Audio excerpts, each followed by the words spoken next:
అంశానికి వచ్చిందాం. 51వ వార్షికోత్సవ ఆహ్వాన ప్రార్థన మరియు దైవ సందేశం కొరకు ఈ సమయాన్ని మన సంఘ కాపరి reverend doctor M Isaac Samuel గారికి అందిస్తున్నాం. అత్యంత ఘనమైన పరిశుద్ధమైన నామమునకు స్తుతి మహిమ ప్రభావములు చెల్లిస్తున్నాను.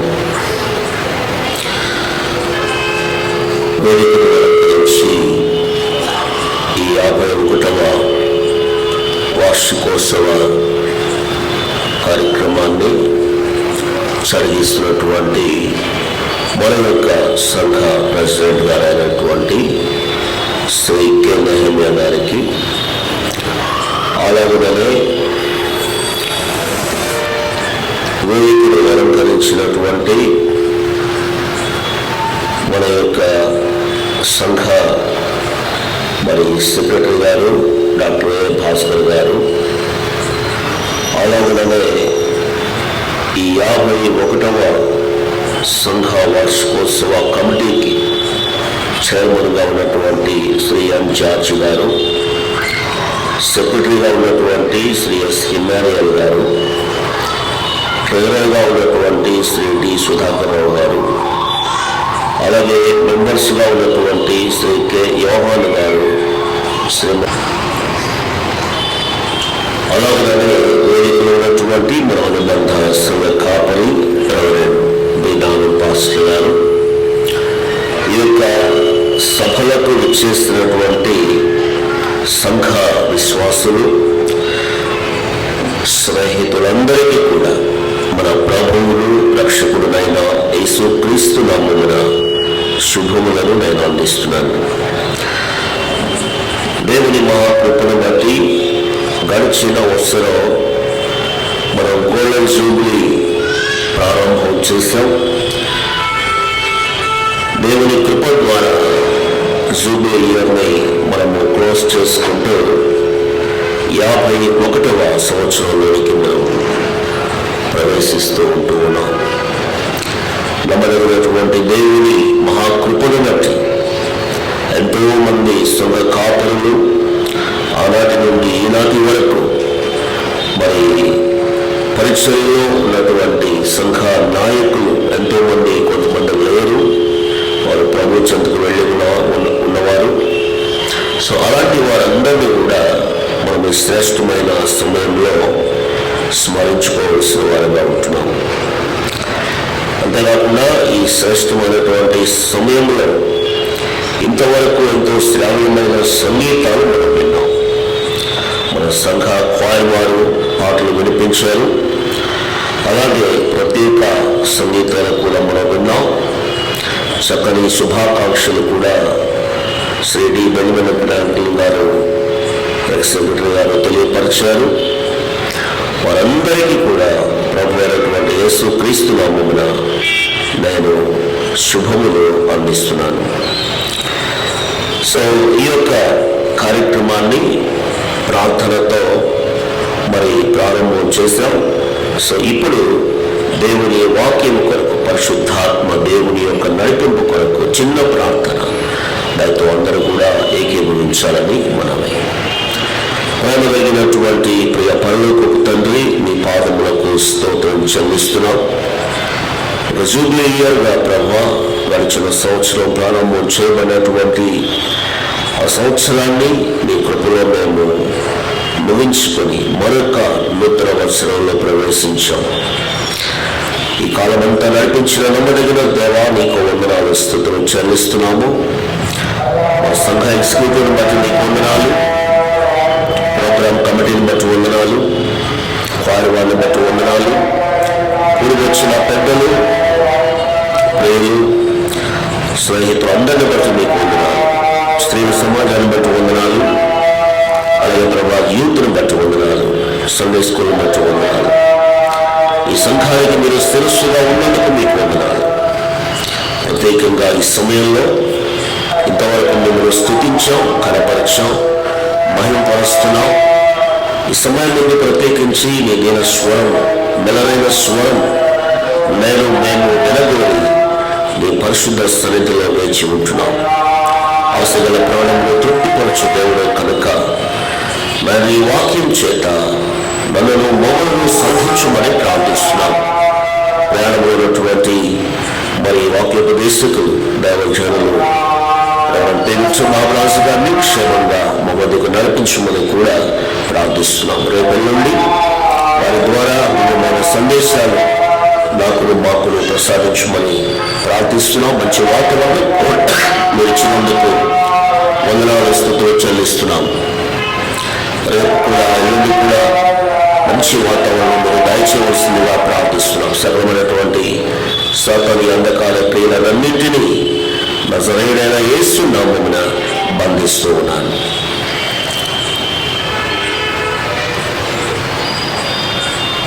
The name of the Father, the name of the Son, and the name of the Holy Spirit. I inaugurate this 51 anniversary of Prarthana Mandiram for the glory of God. దేవుని మహిమ కొరకు ఈ 3 దినాలు ప్రత్యేకించబడి ప్రతిష్ఠింపబడి ఉంటుండగా తండ్రి మీ దివ్యమైన ప్రసన్నత నాతో మాతో ఉంచుమని నజరేయుడైన యేసు నామమున ప్రార్థన చేయుచున్నాను తండ్రి. ఆమేన్. సంఘమా, దేవుని బిడ్డలారా, 51వ వార్షికోత్సవాన్ని జరిగించుకుంటున్నటువంటి ప్రేమైనటువంటి దేవుని బిడ్డలారా, ఈ సంఘ వార్షికోత్సవ సందర్భంలో మనము ధ్యానాంశముగా ఏర్పాటు చేసుకున్నటువంటి వాక్య భాగం అపొస్తలుడైన పౌలు ఎఫెసీయులకు రాసిన పత్రిక నుండి తీసుకొనబడినది. సో మన యొక్క మూల వాక్యం, ప్రేమ కలిగి సత్యము చెప్పుచు క్రీస్తు వలె ఉండుటకు మనమన్ని విషయములలో ఎదుగుదము. ఎఫెసీ పత్రిక 4వ అధ్యాయం 15వ వచనం. మనం ధ్యానించబోతున్నటువంటి ధ్యానాంశము క్రీస్తును పోలిన దేవుని సంఘము అని మనం పెట్టుకున్నాం. దేవుని బిడ్డలారా,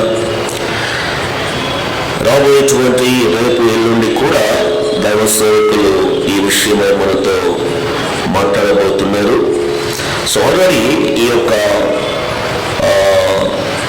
సందేశం నేను ఈ ప్రోగ్రామ్ దీనిలోనే చక్కగా ముద్రించాను. ఆ యొక్క వార్షికోత్సవ సందేశం సంఘ కాపరిగా మరి అడిగినప్పుడు దేవుడు నాతో మాట్లాడినటువంటి మాటలు, దేవుడు సన్నిధిలో మరి వేచి ఉన్నప్పుడు మరి దేవుడు నా హృదయంలో వచ్చినటువంటి తలంపులను నేను ఈ యొక్క మరి ప్రోగ్రాంలో ముద్రించడం జరిగింది. సో ఇందులో సంఘ ఐక్యత, ప్రేమ, పరిచర్య అనే 3 అంశాలు ఈ యొక్క సందేశంలో ప్రస్తావించడం జరిగింది. చాలామంది దీన్ని చదివి ఉంటారని నేను భావిస్తూ ఉన్నాను. ఒకవేళ చదవనటువంటి వారు ఈ ప్రోగ్రాం షీట్ తీసుకొని చదివి ధ్యానించి ఆధ్యాత్మిక మేలు పొందవలసిందిగా మనం చూస్తున్నాం. ఎక్కువ సమయం అవుతుంది కనుక ఈ సమయంలో మరలా ఒక సందేశం మరి నేను అందించాలని తలంచడం లేదు, కానీ ఈ పత్రికను గురించి కొంత పరిచయం మీకు చేస్తే రేపు ఎల్లుండి వినబోయేటువంటి విషయాలు మీకు సులభంగా గ్రాహ్యమవుతాయి అనేటువంటి ఉద్దేశంతో ఈ పత్రికను నేను మీకు పరిచయం చేయాలని ఆశపడుతున్నాను. ఎక్కువ సమయం తీసుకోకుండా కొన్ని మాటలు మీతో కూడా పంచుకోవాలని ఆశపడుతున్నాను. దేవుని బిడ్డలారా,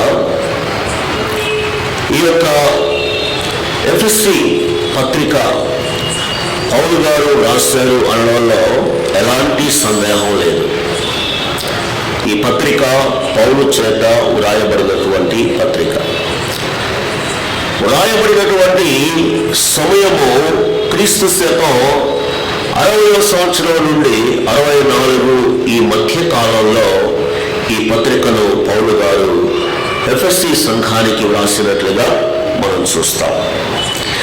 ఈ పత్రిక యొక్క కీవర్డ్స్ మనం చూసినట్లయితే మూల వాక్యము, పత్రిక అంతటికీ కలిపి మరి ఉన్నటువంటి మూలవాక్యము 4వ అధ్యాయము 13వ వచనంలో మనం చూస్తాం.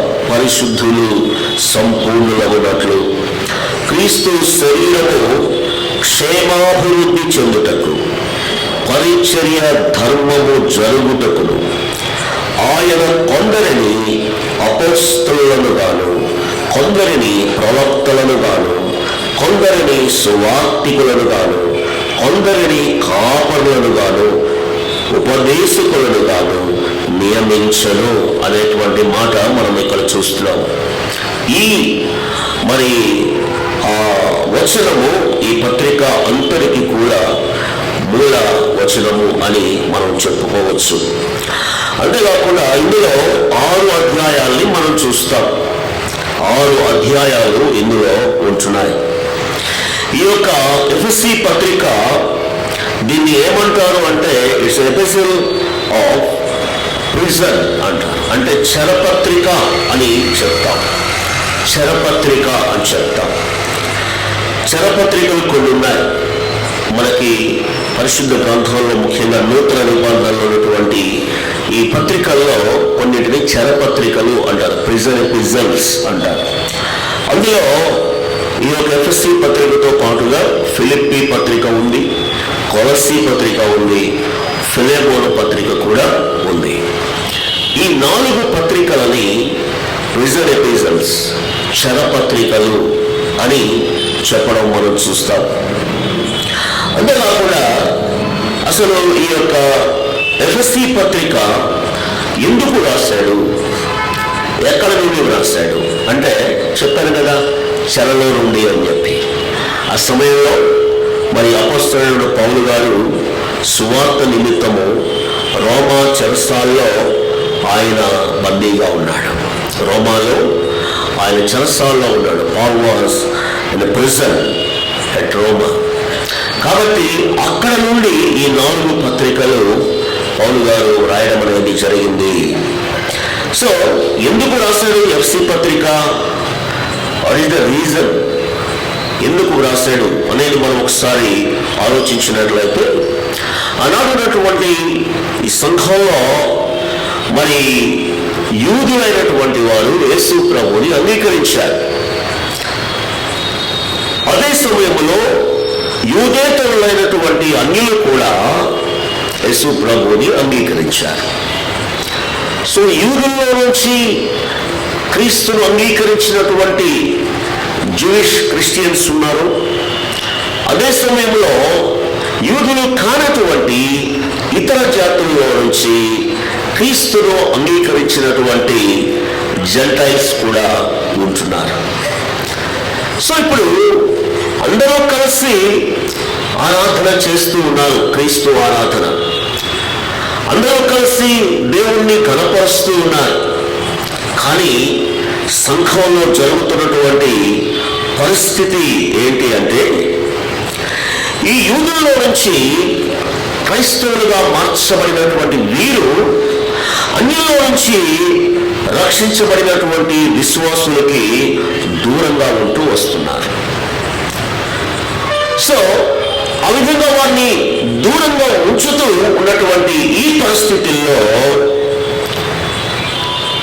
పౌలు భక్తుడు ఆ పరిస్థితిని గమనించి దాన్ని సరిచేసే దానికోసం ఈ యొక్క పత్రికను రాయడం అనేటువంటిది జరిగినది. దాని గురించి ఆయన తెలియచేస్తూ ఎన్నో విషయాలు ఆయన రాయడం ఇక్కడ మనం చూస్తూ కొన్ని మర్మాలు కూడా తెలియజేశాడు. కొన్ని మర్మాలు ముఖ్యంగా ఈ 6 అధ్యాయాల్లో మరి 1 నుండి 3 అధ్యాయాల వరకు క్రైస్తవుని యొక్క పరలోక స్థలం దాని గురించి వ్రాశాడు. క్రైస్తవుడు పరలోకంలో ఏ విధంగా ఉండబోతాడు అనేటువంటి విషయాలు. అలాగే 4వ అధ్యాయం నుండి 6 అధ్యాయాల వరకు మనం చూస్తే క్రైస్తవుడు భూలోకంలో ఎలా ఉండాలి, how we are living for Christ in the world. ఈ లోకంలో ఒక విశ్వాసిగా, క్రైస్తవునిగా మన యొక్క లైఫ్ స్టైల్ ఎలా ఉండాలి, దాన్ని పౌలు గారు తెలియచేయడం మనం చూస్తాం. ఇదే సమయంలో ఆయన ఒక 4 మర్మములు తెలియజేస్తాడు. 4 మర్మములు తెలియజేస్తాడు. అందులో దయచేసి గమనించండి. ఎఫెసీయులకు రాసిన పత్రిక 1వ అధ్యాయము 9వ వచనం. 1వ అధ్యాయము 9వ వచనం.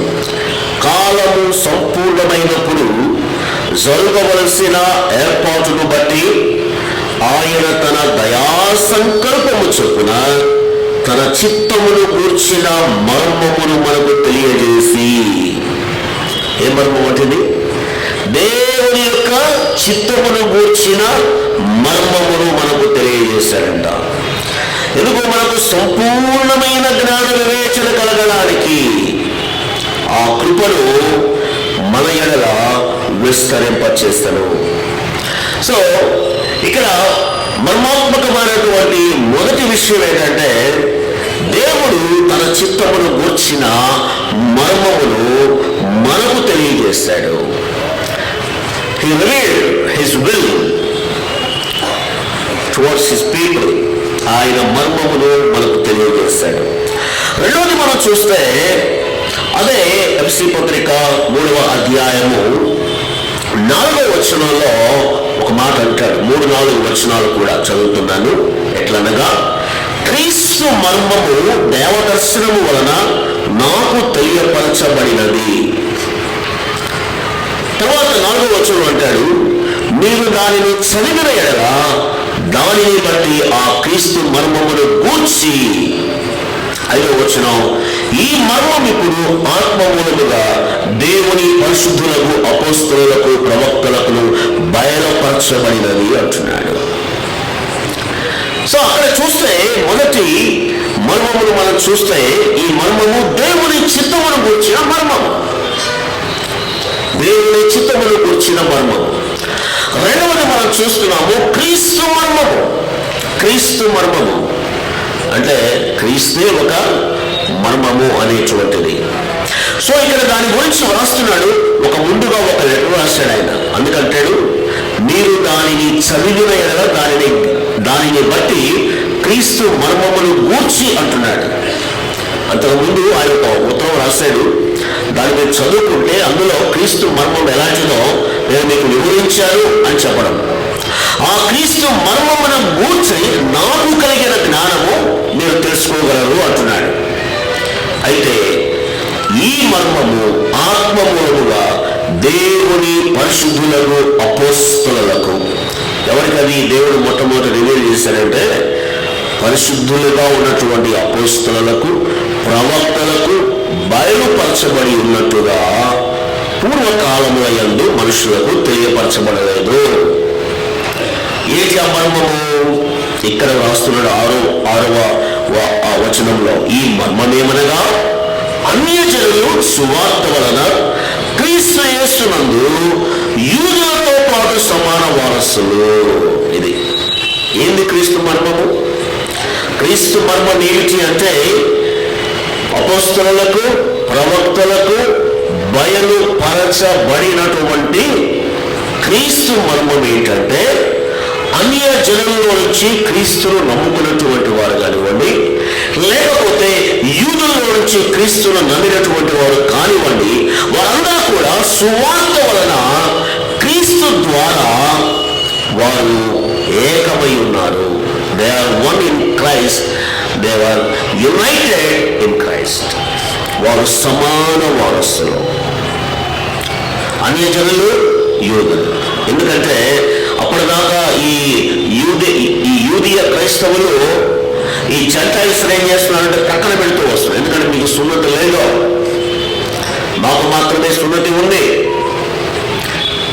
కాబట్టి we are chosen by God, we are called by God, we have law, Mosaic law, ధర్మశాస్త్రం ఉంది మాకు. ఇలాంటి కొన్ని ఎక్స్టర్నల్ థింకింగ్ వారికి ఉంది. They have some priorities than these Gentiles, so that they are very much proud of that.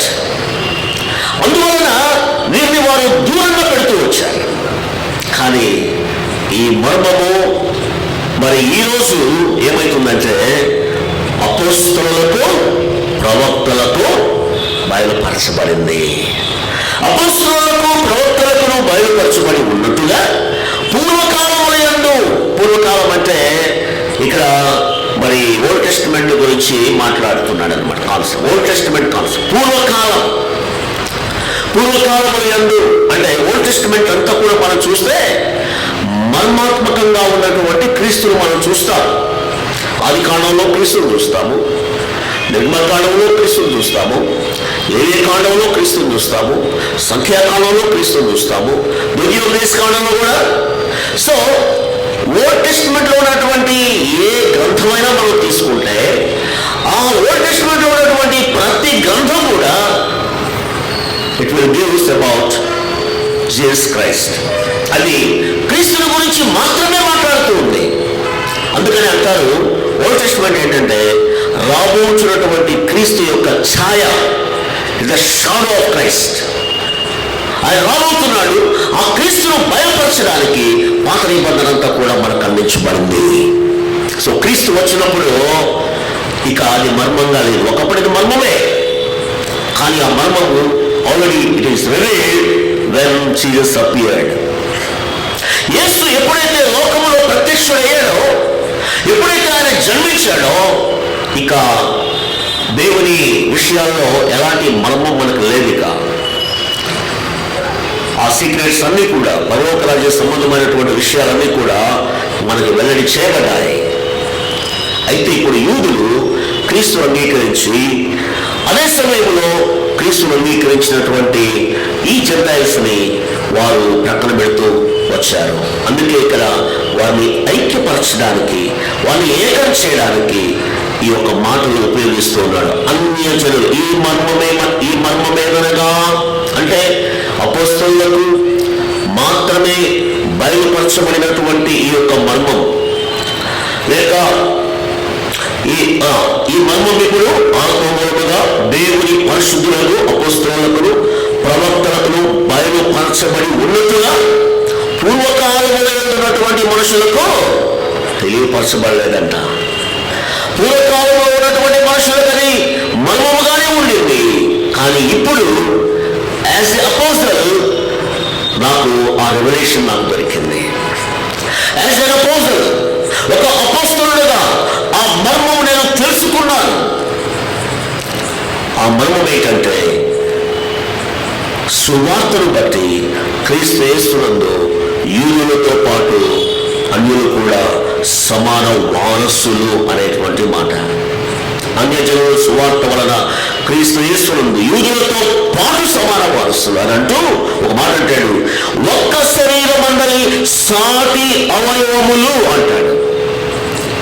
ఒక్క శరీరమందలి సాటి అవయవములు. ఏంటి ఆ శరీరము? క్రీస్తు. ఏంటి ఆ శరీరము? క్రీస్తు. సంఘము అంటే క్రీస్తు. The body of Christ is the church.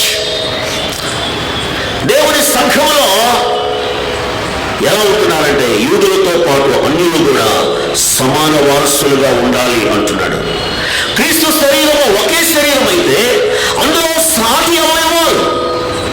ఒకవేళ కుడి చెయ్యి యూదులైతే ఎడమ చెయ్యి అన్యులు, కుడి కన్ను యూదులైతే ఎడమ కన్ను అన్యులు, కుడి చెవి యూదులైతే ఎడమ చెవి అన్యులు, కుడి కాలు యూదులైతే ఎడమ కాలు అన్యులు, కుడి పాదము యూదులైతే ఎడమ పాదము అన్యులు. సమానమైన ఒకవేళ కనుక ఈ శరీరములో కుడివైపుకో ఎడమవైపు దెబ్బ తగిలిందనుకోండి, ఏమవుతుందండి? కన్ను కానీ చెవి కానీ లేకపోతే పాదము కానీ చెయ్యి కానీ ఒకవైపు ఏదైనా ఒక కొంచెం డ్యామేజ్ అయితే ఏమవుతుంది? బ్యాలెన్స్ అవుట్ అయిపోతుంది. బ్యాలెన్స్ ఇప్పుడు అయిపోయింది. అందుకే సమాన అనేమాట, ఈక్వల్ హెరిటేజ్ అనమాట, వారసత్వం. కనుక అంటాడు యూదులతో పాటు సమాన వారసులు.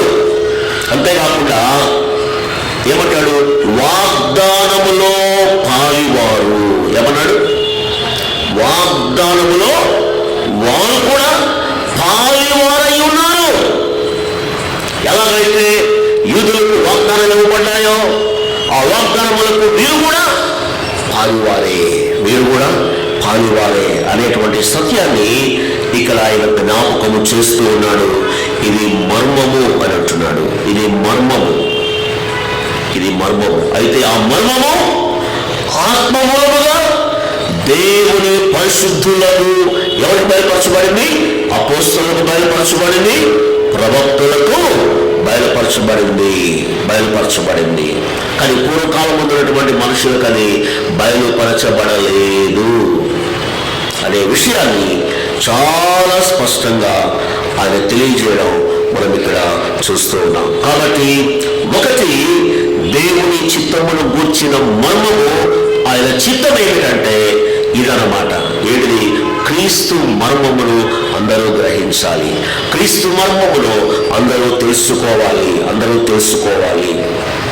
ప్రభునందు ప్రియమైనటువంటి దేవుని బిడ్డలారా, మూడవ మర్మముల గురించి చెప్తా ఉన్నాడు.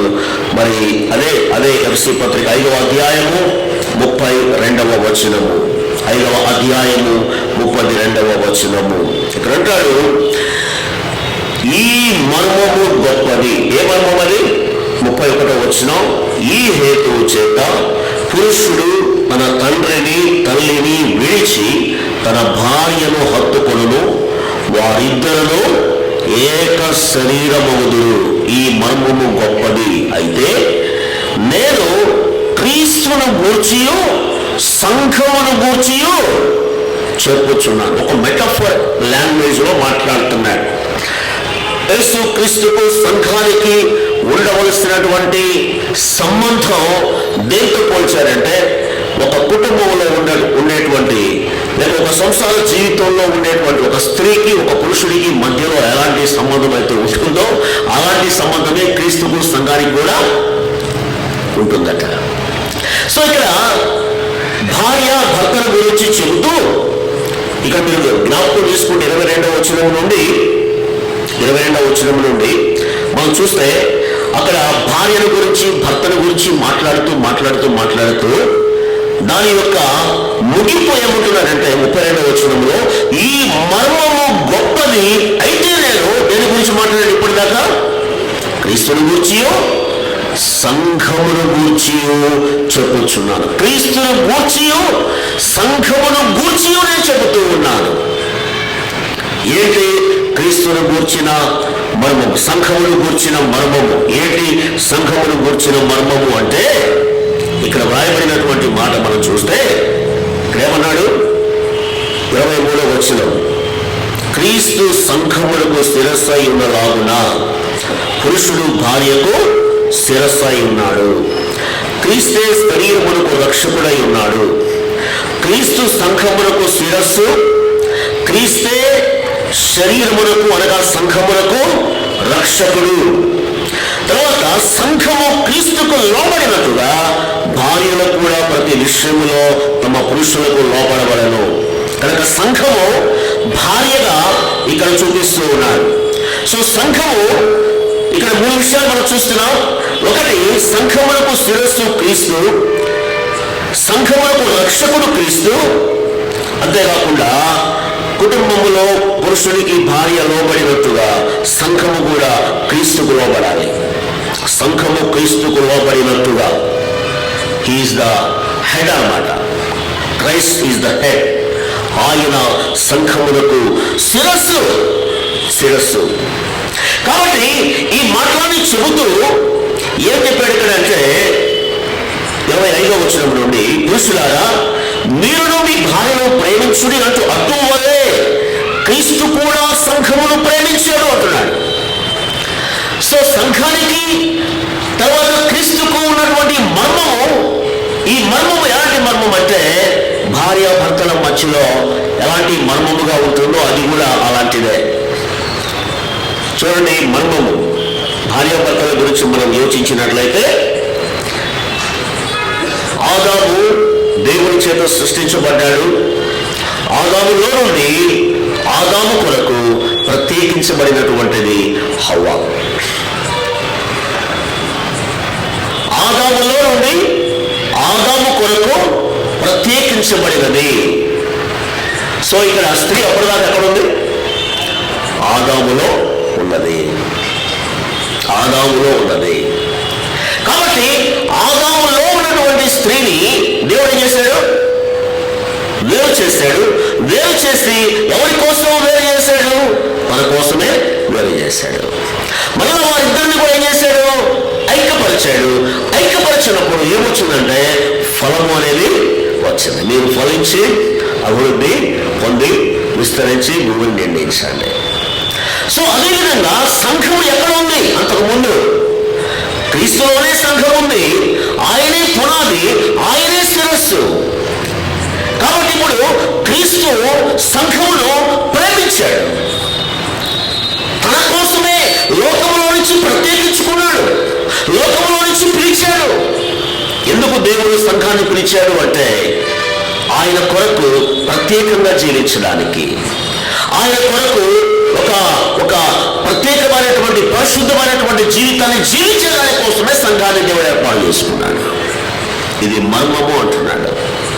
ఇది మర్మము. కాబట్టి దేవుని బిడ్డలారా, మూడవ మర్మము సంఘమును గూర్చినటువంటి మర్మము.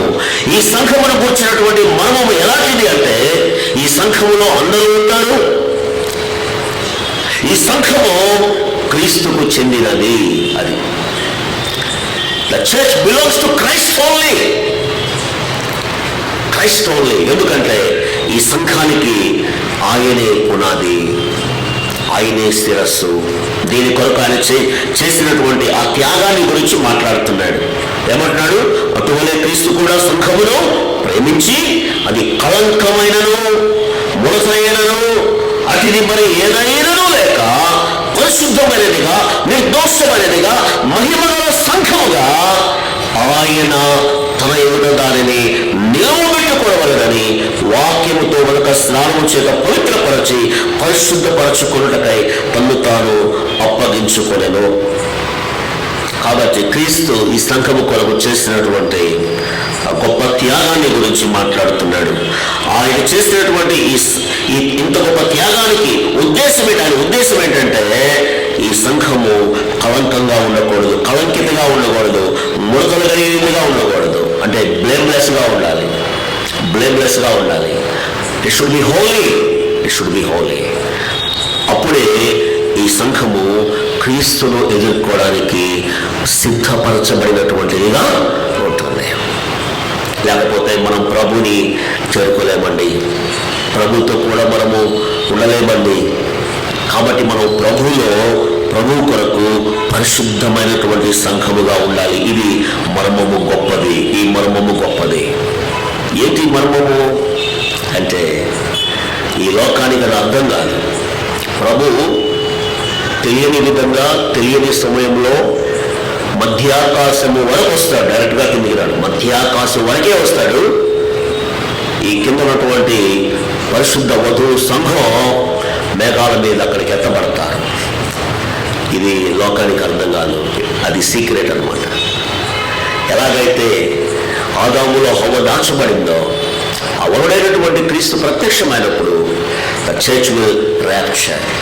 అది ఎత్తబడుతుంది. ఇది మర్మం. ఎందుకు మర్మం అంటే అది ఎప్పుడు వస్తుందో మనకి తెలియదు. కాబట్టి అది అనుకోకుండా జరిగేటువంటిది. ఎవరికి అర్థం కానటువంటి విధానంలో ఈ ర్యాప్చర్ అనేది జరగబోతా ఉంది. అందుకే అది మర్మం. ఎందుకు? వివాహం కోసం సంఘం ఎత్తబడబోతుంది. అందుకే దీన్ని మర్మము అని చెప్తున్నాడు. నాలుగోది మనం జ్ఞాపకం చేసుకుంటే 6వ అధ్యాయం 19వ వచనం. మరియు నేను దేని నిమిత్తము రాయబారినై సంఖ్యలలో ఉన్నానో ఆ సువార్త మర్మమును అంటున్నాడు. సువార్త ఆల్సో మర్మమంట. గాస్పెల్ ఆల్సో మర్మము. దేవుని బిడ్డలారా, సువార్త మర్మము. సువార్త కూడా ఒక మర్మముగా ఎంచబడుతూ ఉన్నది. ప్రియమైనటువంటి దేవుని బిడ్డలారా, అందుకనే దేవుని యొక్క లేఖనంలో మనం చూసినట్లయితే దాని గురించి ఇంకొక మాట పౌలు భక్తుడు జ్ఞాపకం చేస్తూ ఉన్నాడు. ఏంటి ఈ యొక్క మర్మం అంటే సువార్త మర్మం ఏమిటంటే కొలస్సీ పత్రిక 2వ అధ్యాయము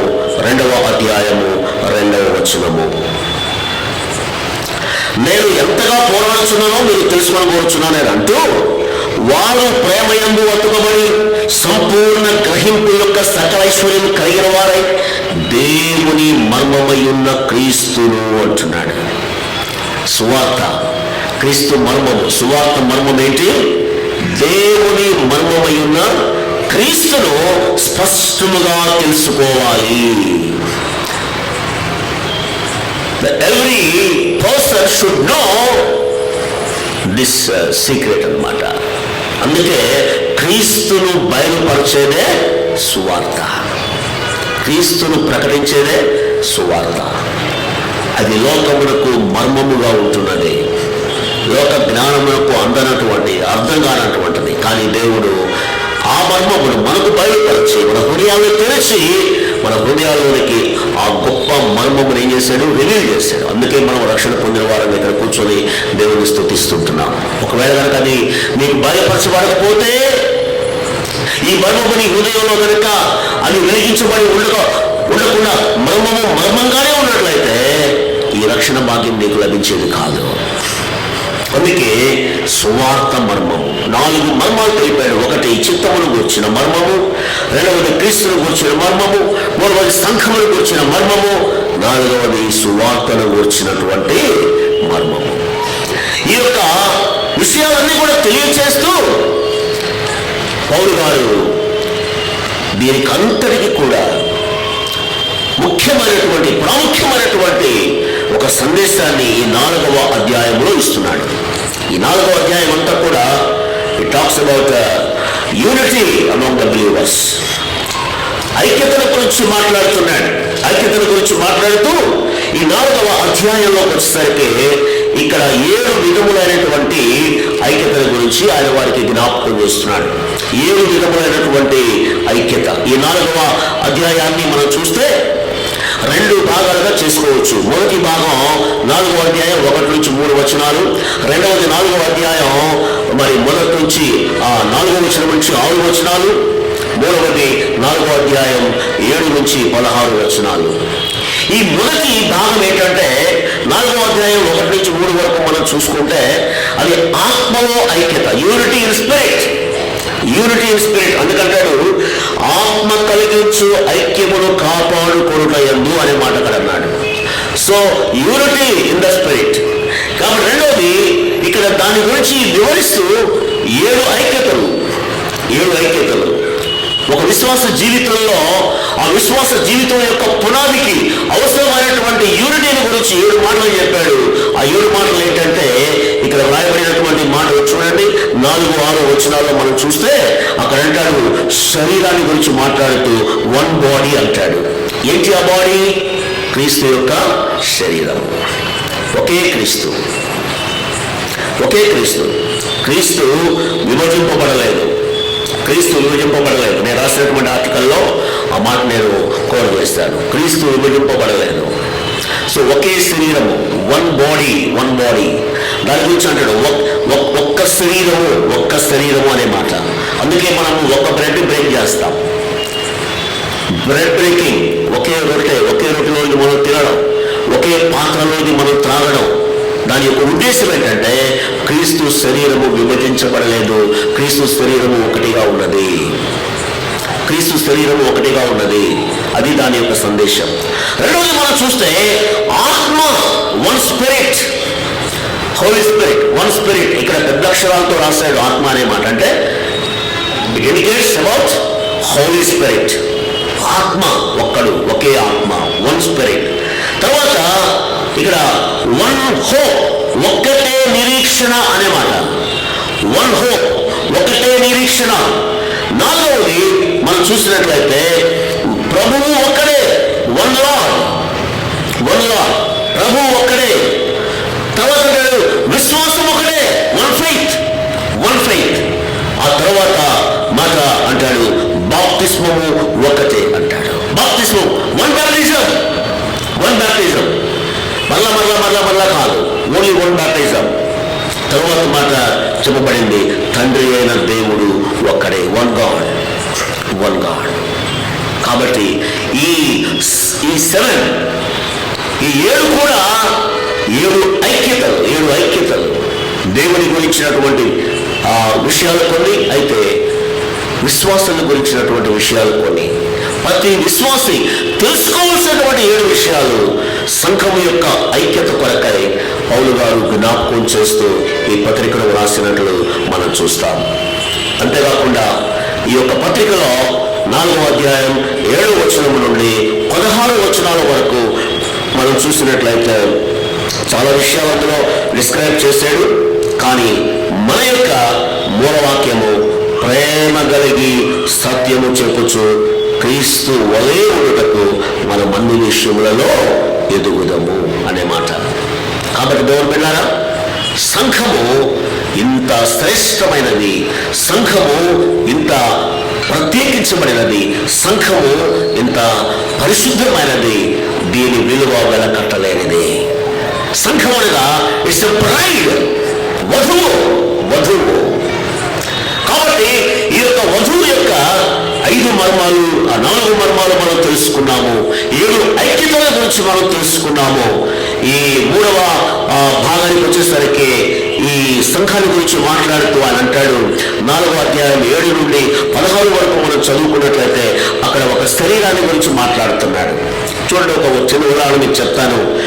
16వ వచనం, ఆయన శిరస్సు ఉన్నాడు, ఆయన నుండి సర్వ శరీరము చక్కగా అమర్చబడి తనలోనున్న ప్రతి అవయవము తన పరిమాణము చొప్పున పనిచేయుచుండగా ప్రతి కీలు వలన కలిగిన బాము చేత అతుకబడి ప్రేమ యందు తనకు క్షేమాభివృద్ధి కలుగునట్లు శరీరమునకు అభివృద్ధి కలుగా చేసి కొనుచున్నది.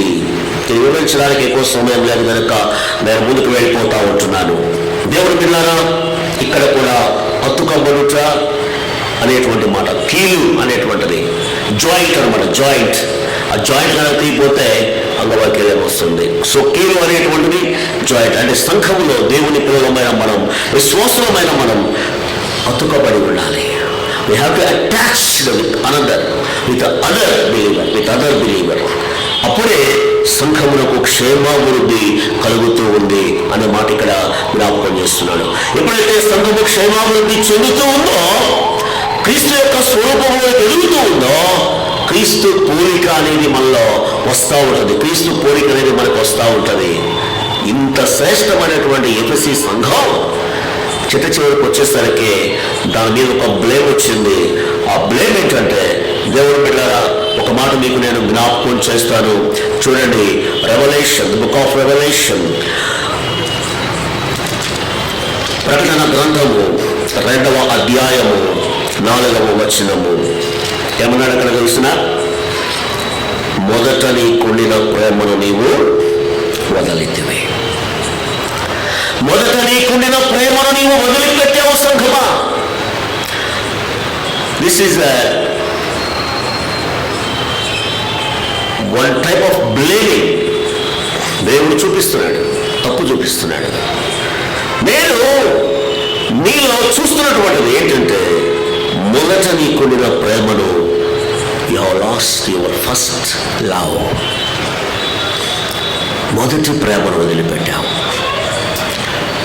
పెద్దలు చెప్పారు, యవనస్తుల విషయము, చిన్నపిల్లల విషయము మాట్లాడుతున్నారు, విధేయత నేర్పించండి. Yes, we need that.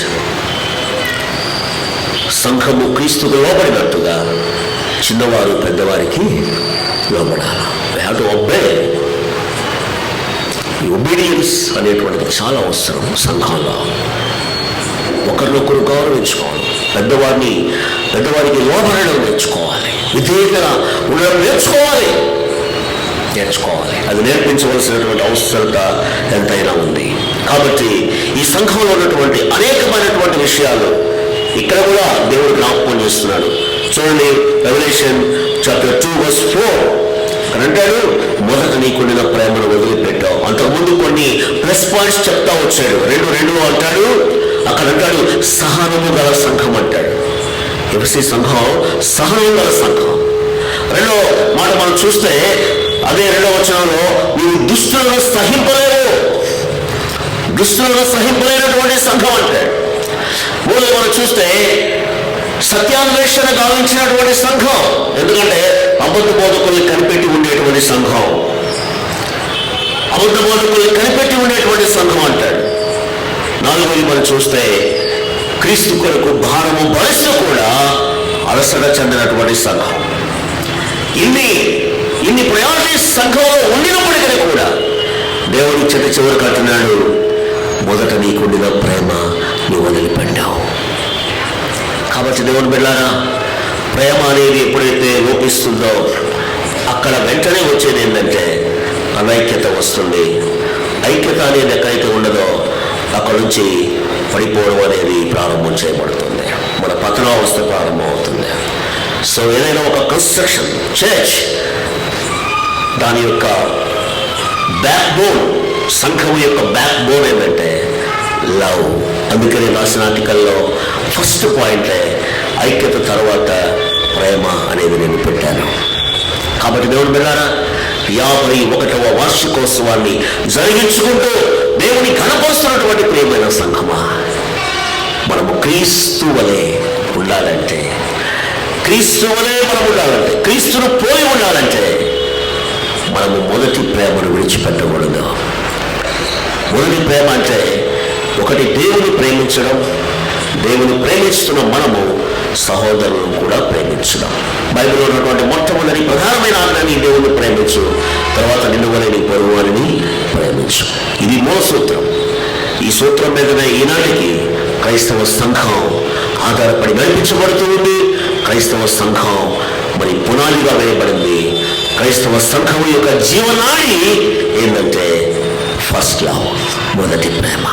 కాబట్టి రేపు ఎల్లుండి కూడా జరిగేటువంటి ఈ సభల్లో దేవుడు మనతో మాట్లాడబోతూ ఉండగా మరి మనము ఈ సంవత్సరం ఏ రీతిగా ఆ మొదటి ప్రేమను తిరిగి తెచ్చుకోగలము, ఏ రీతిగా మొదటి ఐక్యతను తిరిగి తెచ్చుకోగలము, ఏ రీతిగా సత్యము కొరకు సాక్షులుగా మనం నిలబడగలము, ఏ రీతిగా పరిచర్యలో మనం ముందుకు సాగి వెళ్ళగలము, ఈ పత్రిక నుండి అనేకమైనటువంటి విషయాలు పరిశుద్ధాత్ముడు మనకు నేర్పించబోతున్నాడు. సో ఈ రోజు ఉన్నటువంటి ప్రతి విషయాన్ని బట్టి దేవుడికి నేను స్తుతులు చెల్లిస్తూ 51వ సంవత్సరం నుండి మనము ప్రేమలో, ఐక్యతలో, పరిచర్యలో ప్రభు కొరకు అలసిపోకుండా, అందుకంటాడు నీవు అలయలేదు అంటాడు, నీవు అలయలేదు, అలసిపోకుండా మనం ప్రభు కొరకు సాగి వెళ్ళడానికి పరిశుద్ధాత్మ దేవుడు సహాయం చేయనుగాక. ఆ విషయంలో just we rededicate our selves for the glory of God. Thank you. God bless you.